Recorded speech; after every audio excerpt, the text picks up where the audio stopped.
Hello, and welcome to episode 34 of Things I've Learned from Barry Harris. Today I thought we would start on a series of episodes discussing movement, or what Barry calls movement. So movement is basically from one chord moving to another chord and how we navigate through it with scales. So today I thought maybe a movement that's important that comes up a lot is the movement going from major to the relative minor. So major is obviously the one chord, and the relative minor is the sixth chord. Now we get there in a very specific way. Usually it's the one chord, and we'll choose the key of F just to discuss it. So it's F major 7 or F major 6, whichever you prefer. Then you play the 7 chord of the key, which in this key, in F, would be E minor 7 flat 5. Then you're going to play the 3 chord, but you're going to make it a dominant. So let's say we'll just make it an augmented also. We'll have a sharp 5 in there. So in the key of F, it would be F major, then E half diminished, or E minor 7 flat 5, to A7, going to D minor. That's our movement. So now how do you practice that? Okay, so the first thing we have to know, a piece of information, is how long for each chord. So let's say if we take Charlie Parker's Confirmation, which is a standard, and it's a song that uses this exact movement right at the beginning in this exact key. So it would be F major for a measure, and then a half a measure of E minor 7 flat 5, and a half a measure of A7 going into D minor. So it's really like a full measure of F, then a half a measure of E half diminished, half a measure A7 going into D minor. The way Barry approaches it as a teacher, what he does is he says, okay, let's play our scales for that. So with that amount of time, we would have F major up. And then for the E half diminished to A7, he sees that as not A7 like a normal A7, because it's like a 2-5 going to a minor. So he sees that as C7 scale down to the third of A. So he'll play a C7 scale down from the 7th and ending on the third of A. So now you have this.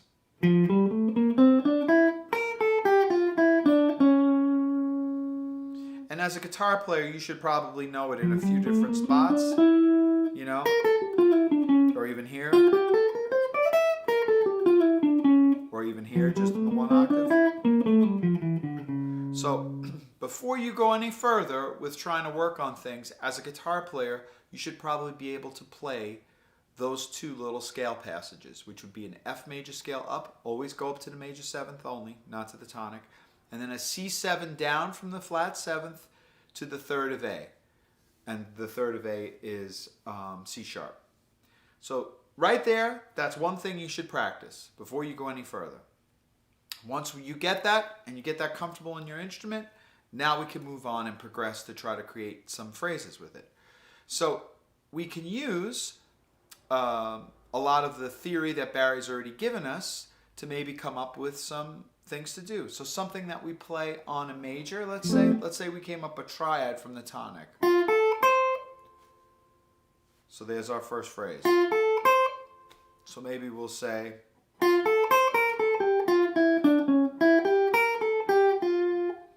so let's try that. So that would be starting on F major, and that's starting on the end of the first beat. So it would be 1, 2, 3, 4.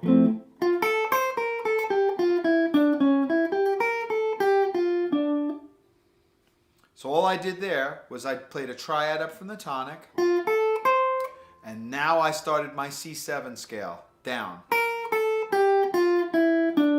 Now when I got to the third of the A7, I played up a diminished, and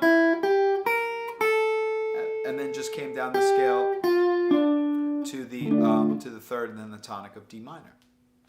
So we put something together. 1, 2, 3, 4. There's a phrase. Now that's starting off the beat. What if we started on the beat? Let's see. So let's say 1, 2, 3, 4. So to make it right, I put in an eighth note triplet. So we said 1, 2, 3, 4.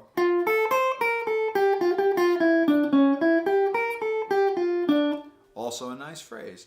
And simply using the same two scales, the F major scale, I'm sorry, 3 scales, F major scale, C7 scale down to the third of A7. Came up a diminished. These are little things that you start to piece together to create improvising lines.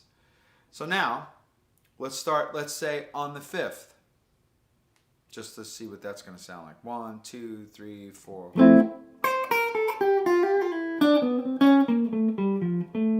So that was just starting on the 5th. Well, let's say I did. Let's see, 1, 2, 3, 4. I don't remember what I did the first time. But see, there's all little ways to get down to the third of A. That's a nice note to get down to. Or I could have started thinking right away, since we're going to C7 down to the third of A, I could have started on what is the 5th of F, but instead of the 5th of F, I'm thinking of it as the tonic of C7. And we know from previous episodes that the tonic of C7, or a tonic of any dominant, you can run the scale down and put in 1/2 step between tonic and 7. So there we go. Now we're down to the third. So let's try that. 1, 2, 3.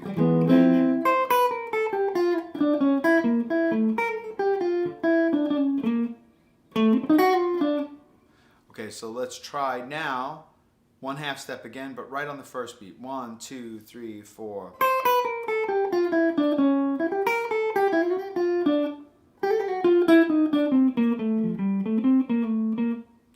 Okay, again, just using those 2 or 3 little elements that we've already worked on, which is being able to play F major scale, C7 scale into the third of A. The rules for C7 scale with 1/2 steps, and we're already using them. Things that you do when you get to a third of the A7, which is like coming up a diminished, or, you know, which is, so instead of playing, you could have played. So let's try that.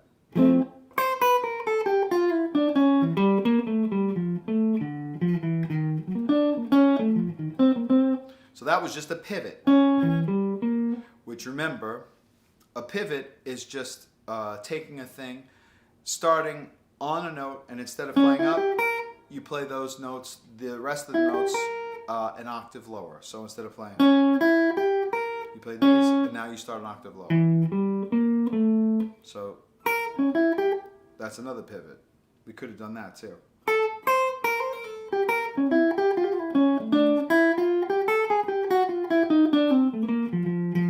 But you see, just practicing all this is just one movement.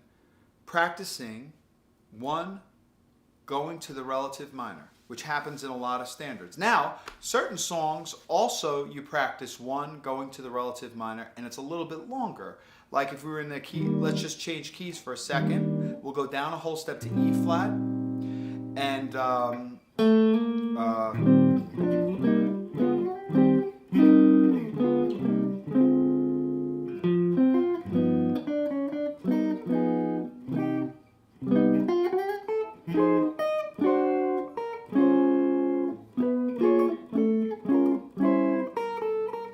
so There Will Never Be Another You, which is in E flat. But There Will Never Be Another You has the same changes to it. The only difference is it's twice as long, the movement. So the E flat major, or E flat 6, is going to be for 2 measures. Then you're going to have one measure of its 7 chord, which is D minor 7 flat 5. And you're going to have one measure of G7. So now you have a little more time to play something on each thing. So you have to be able to space your time out and feel what that feels like. Okay, I got 2 measures of E flat now. So I can play really a more complete or full phrase, as opposed to what I was playing in confirmation, which I only have 1 measure. So now this is 2 measures of that. So you'll see there are songs that have going to the relative minor. Sometimes you get 2 bars of something to run into it. Sometimes you only get one bar of something. So these are all things you have to be aware of and practice and feel what that feels like. How does this feel like to play an E flat major for a full 2 measures before I get to thinking about D half diminished to G7? So in this case, the scales would be E flat major, but instead of only going up, you have to go up and down because you have 2 measures of it. Sorry. And here, since you have a measure of D minor 7 flat 5 and then a measure G7, it's going to be B flat 7 up and down to the 3rd of G. So let's try that. So it's going to be E flat major up and down, B flat 7 up and down to the 3rd of G. So let's hear what that sounds like. Then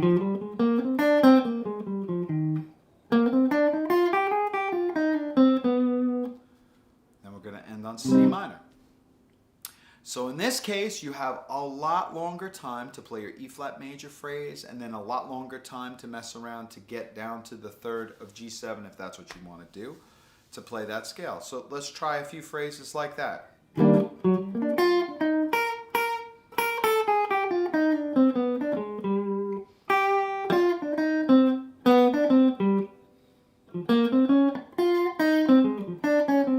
Anyway, so that would be playing into the relative minor, but you're having a full 2 measures.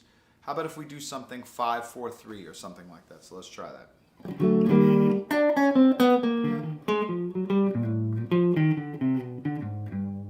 So let's see, let's try that again. So let's see, which one did I do there? I came down 7, I put 2 half steps. Then when I got down to 5, I did 5. Then I did 4. So let's see.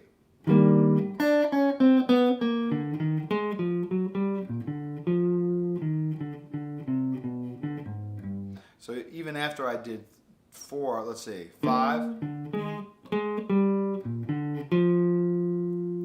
I also did 3. So at that time I did 5, 4, and 3.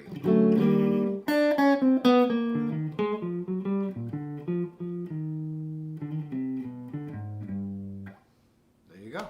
Came down to the G. But see, you have to learn to feel that length of time. 2 bars of this, a bar of this, or a bar of this, or just 2 bars of this, 2 bars of this, or just say, leave it all. I'm not even going to say anything on E flat, and I'm immediately going to think of going to this change right away. So I'm going to anticipate that change. I'm going to start thinking about that right away. And let's see. What if I started on, let's say, C, which is the 6th of E flat, but it's also the 2nd of B flat 7. So let's say if I did 2 half steps,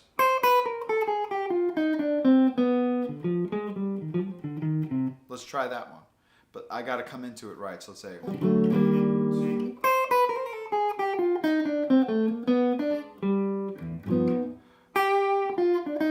see, I was thinking the whole time B flat 7 running into G7, the whole time. Or let's think of it this way. Let's say 2 no half steps. 1, 2, 3.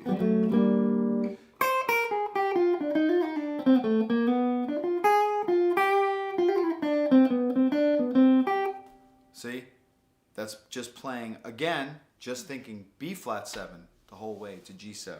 I know it's kind of difficult to get the idea because you also have to have the chords in your head at the same time, so you have to be thinking this the whole time. Sorry.